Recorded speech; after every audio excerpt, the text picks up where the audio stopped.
Hello, how you all, hope all doing well. I am Tanuja Takwal and welcome back to my channel. So guys, आज की video में आपको बताने वाली हूँ प्रेगनेंसी कंसीव करने के लिए कितना फ्रीक्वेंटली आपको संबंध में रहना चाहिए जिससे प्रेगनेंसी कंसीव करने के चांसेस बढ़ जाते हैं। बिकॉज गाइज इस क्वेश्चन को लेकर भी काफ़ी फीमेल्स के माइंड में काफ़ी ज़्यादा डाउट रहते हैं। उन्हें समझ नहीं आता कि हफ्ते में कितने दिन उन्हें संबंध में रहना चाहिए जिससे आसानी से उन्हें प्रेगनेंसी कंसीव हो पाए। इसके अलावा भी कई क्वेश्चन फीमेल के माइंड में होते हैं, जैसे कि क्या रेगुलर संबंध में रहने से स्पर्म काउंट कम हो जाता है, क्या रेगुलर संबंध में रहने से स्पर्म की क्वालिटी खराब हो जाती है, क्या ओनली ओव्यूलेशन डे के दिन ही संबंध में रहने से प्रेगनेंसी कंसीव हो सकती है, उसके अलावा अगर हम रिलेशन में रहते हैं तो प्रेगनेंसी कंसीव नहीं हो सकती है। इसके अलावा क्या रेगुलर संबंध में रहने से प्रेगनेंसी कंसीव करने के चांसेस कम हो जाते हैं, क्या ऑल्टरनेट डेज संबंध में रहने से प्रेगनेंसी कंसीव करने के चांसेस बढ़ जाते हैं। ऐसे ही कई क्वेश्चन फीमेल के माइंड में उठते हैं जिनका आंसर उन्हें नहीं मिल पाता और वो कंफ्यूज रहती हैं। तो इसका आंसर आसान तरीके से इस वीडियो में मैं देने वाली हूँ। जो भी आपके डाउट्स हैं इस क्वेश्चन को लेकर वो सारे क्लियर हो जाएंगे। तो इस वीडियो को एंड तक जरूर देखिए। अगर पसंद आता है तो वीडियो को लाइक भी कीजिए, चैनल को सब्सक्राइब कर दें एंड बगल में ही बेल आइकन होगा उसे भी प्रेस कर दें ताकि ऐसे ही मेरे वीडियोस के अपडेट आप लोगों तक सबसे पहले पहुंच सके। इस क्वेश्चन का आंसर जानने के लिए आपको मेल फर्टिलिटी को समझना बेहद जरूरी है। अगर आप मेल फर्टिलिटी को समझ गए तो इस क्वेश्चन का आंसर तो आपको आसानी से मिल जाएगा। साथ में आपको ये भी पता चल जाएगा कि इसके पीछे का क्या लॉजिक है, क्योंकि कोई भी चीज़ आप समझ रहे हैं तो उसके पीछे का लॉजिक भी समझे तभी गाइस वो चीज़ काम की होती है, अदरवाइज वो काम की नहीं होती। लॉजिकल चीज़ें कभी भी काम नहीं आती हैं।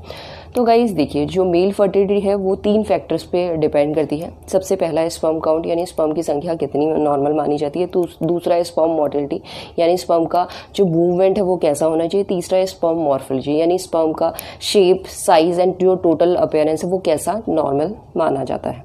तो गाइस सबसे पहले हम बात करते हैं स्पर्म काउंट की कि स्पर्म की संख्या कितनी होनी चाहिए। तो स्पर्म काउंट भी गाइस 3 फैक्टर्स पे डिपेंड करता है। सबसे पहला है total number of sperm count. Total number of sperm count का मतलब है कि एक बार मेल इजैकुलेशन में कितने स्पर्म की संख्या नॉर्मल मानी जाती है गाइस। तो अगर मेल के स्पर्म की संख्या 39 मिलियन से ऊपर है तो वो नॉर्मल रेंज पे आता है, यानी मेल का जो इजैकुलेशन हो रहा है वो बिल्कुल नॉर्मल है। अगर 39 मिलियन से कम होता है तो इसका मतलब है जो स्पर्म काउंट की संख्या है, total number of sperm count की, वो कम है। इसके अलावा जो दूसरा पॉइंट है वो है इजैकुलेशन वॉल्यूम। एक बार मेल इजैकुलेशन में 1.5 ml टू 7.5 ml का इजैकुलेशन वॉल्यूम नॉर्मल माना जाता है। थर्ड है स्पर्म कॉन्सेंट्रेशन, यानी 1 मिलीलीटर इजैकुलेशन वॉल्यूम में कितना स्पर्म काउंट होना चाहिए। तो उसकी नॉर्मल रेंज होती है गाइस 15 मिलियन टू 259 मिलियन। इसका मतलब अगर 15 मिलियन से ऊपर के स्पर्म काउंट 1 मिलीलीटर के अंदर पाए जाते हैं तो वो नॉर्मल रेंज के अंदर आता है। इसका मतलब है जो स्पर्म काउंट है वो बिल्कुल नॉर्मल है। अगर इससे कम आता है इसमें फीमेल को प्रेगनेंसी कंसीव करने में दिक्कत आ सकती है। इसके अलावा जो दूसरा पॉइंट है उसकी हम बात करें वो है स्पर्म मोटिलिटी, यानी स्पर्म का मूवमेंट कैसा होना चाहिए। स्पर्म मोटिलिटी भी गाइस 2 भागों में डिवाइड की गई है, progressive motility and non progressive motility. Progressive motility का मतलब है जो स्पर्म स्ट्रेट लाइन पे चलते हैं, बड़े बड़े सर्कल्स में चलते हैं, और नॉन प्रोग्रेसिव मोटिलिटी का मतलब है जो स्पर्म स्ट्रेट नहीं चलते हैं, टाइट सर्कल्स में चलते हैं। तो प्रेगनेंसी कंसीव करने के लिए progressive and non progressive motility होनी चाहिए 40 to 81% नॉर्मल मानी जाती है, एंड जो प्रोग्रेसिव मोटिलिटी है वो कम से कम 32% होनी चाहिए। अगर 32% से कम है इसका मतलब है कि फीमेल को प्रेगनेंसी कंसीव करने में दिक्कत आ सकती है। इसके अलावा जो तीसरा पॉइंट है गाइस स्पर्म मॉर्फोलॉजी, क्योंकि गाइस स्पर्म का साइज, शेप एंड अपीयरेंस भी मैटर करता है। कभी क्या होता है जो स्पर्म है उसका हेड बड़ा होता है या टेल नहीं होती है, जिसकी वजह से भी प्रेगनेंसी कंसीव करने में दिक्कत आती है। तो स्पर्म मॉर्फोलॉजी कम से कम 4% होनी चाहिए। अगर 4% से कम रहती है तब भी फीमेल को प्रेगनेंसी कंसीव करने में दिक्कत आ सकती है। ये तो गाइज मैंने आपको समझा दिया है मेल फर्टिलिटी। अब आप सोच रहे होंगे कि मैंने मेल फर्टिलिटी क्यों समझा है, क्योंकि गाइज देखिए होता क्या है कि कई फीमेल्स को जो डाउट रहते हैं कि अगर वो रेगुलर संबंध में रहती हैं तो प्रेगनेंसी कंसीव करने के चांसेस कम हो जाते हैं। तो ऐसा नहीं होता है गाइज। अगर स्पर्म काउंट सही है, हेल्दी है, मोटाइल है, मॉर्फोलॉजी सही है और स्पर्म काउंट सही है, total number of sperm count सही है, इजैकुलेशन वॉल्यूम सही है और आपका पर मिलीलीटर जो स्पर्म काउंट है वो भी सही है, तो गाइज अगर आप रेगुलर भी संबंध में रहते हैं तो प्रेगनेंसी कंसीव करने में कोई दिक्कत नहीं आती है। बट गाइज यहाँ पे एक चीज़ मैं आपको और बता दूं, जिन फीमेल्स की रेगुलर पीरियड्स होती हैं उन फीमेल्स को अपना जो ओव्यूलेशन टाइम होता है या फर्टाइल डेज होता है उसकी विंडो पता रहती है, वो बहुत कम टाइम होता है।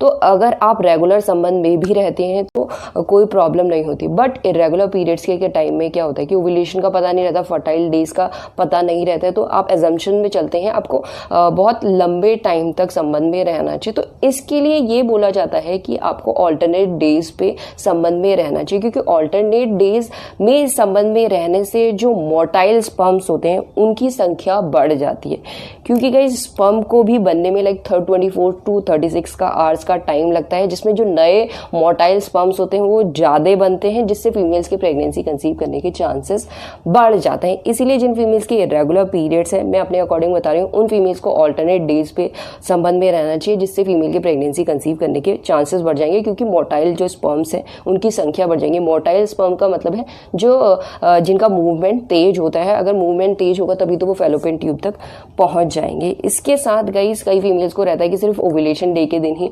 संबंध में आने से प्रेगनेंसी कंसीव हो सकती है, तो ऐसा नहीं है गाइस। ओव्यूलेशन डे के अलावा भी अगर ओव्यूलेशन से 4-5 दिन पहले भी आप संबंध में रहते हैं तब भी आपके प्रेगनेंसी कंसीव करने के चांसेस रहते हैं, वो भी हाई रहते हैं, क्योंकि जो स्पर्म की लाइफ होती है वो 5 दिन की होती है, एग की लाइफ 1 दिन की होती है। अगर ओव्यूलेशन के दिन, अगर जिस दिन फीमेल का ओव्यूलेशन है, ओव्यूलेशन का मतलब है जिस दिन फीमेल की एक ओवरी से एग रिलीज हुआ है उसके 5 दिन पहले भी आप रिलेशन में रहे हैं तब भी आपके प्रेगनेंसी कंसीव करने के चांसेस हाई रहते हैं, क्योंकि अगर स्पर्म फैलोपियन ट्यूब पे जिंदा है और वहाँ पे एग रिलीज हो जाता है ओव्यूलेशन के टाइम फीमेल का, तो स्पर्म एग को फर्टिलाइज कर देगा और फीमेल का कंसेप्शन सक्सेसफुल हो जाएगा। इसके अलावा कई फीमेल्स को इतना ज़्यादा स्ट्रेस ले हैं, कई फीमेल्स को लगता है कि आपको सिर्फ एंड सिर्फ ओव्यूलेशन एंड फर्टाइल डेज पे ही संबंध में रहना चाहिए, अदरवाइज आपको प्रेगनेंसी कंसीव नहीं होगी। तो गाइस इतने स्ट्रेस में तो प्रेगनेंसी सीरियसली कंसीव नहीं होगी। अगर इतना स्ट्रेस लेके आप प्रेगनेंसी कंसीव करने का ट्राई करेंगे, आपको स्ट्रेस फ्री रहना है। ये नहीं है कि आपको सिर्फ फर्टाइल डेज एंड ओव्यूलेशन पे ही रिलेशन में रहना है। ये डिपेंड करती है डिज़ायर, अगर आपकी डिज़ायर है तो उसके अकॉर्डिंग आप नॉन फर्टाइल डेज पे भी नॉन फर्टाइल डेज पे भी रिलेशन में रह सकते हैं। बस नॉन फर्टाइल डेज में आपको प्रेगनेंसी कंसीव नहीं होगी। कंसीव होने के लिए फर्टाइल डेज ही होने चाहिए। फर्टाइल डेज में आपकी रेगुलर पीरियड्स हैं तो आप रेगुलर संबंध में रहिए, अगर इरेगुलर पीरियड्स हैं तो इरेगुलर पीरियड्स में आप ऑल्टरनेट डेज पे भी संबंध में रह सकते हैं, तब भी आपके प्रेगनेंसी कंसीव करने के चांसेस हाई रहते हैं। मैं ये नहीं बोल रही कि अगर रेगुलर पीरियड्स है तब अगर आप ऑल्टरनेट डेज में संबंध में रहते हैं तब आपको प्रेगनेंसी कंसीव नहीं होगी, ऐसा नहीं होता गाइस, क्योंकि स्पर्म की लाइफ पहले ही मैंने बता दिया 5 दिन की होगी। अगर रेगुलर में भी आप ऑल्टरनेट डेज पे संबंध में रहना चाहते हैं तब भी आपके प्रेगनेंसी कंसीव करने के चांसेस हाई रहते हैं। करती हूँ इस वीडियो से आपको इस क्वेश्चन का आंसर भी मिल गया होगा एंड समझ भी आ गया होगा। एंड यही आज का video and thanks for watching this video guys. Will see you soon in my next video. Till then bye.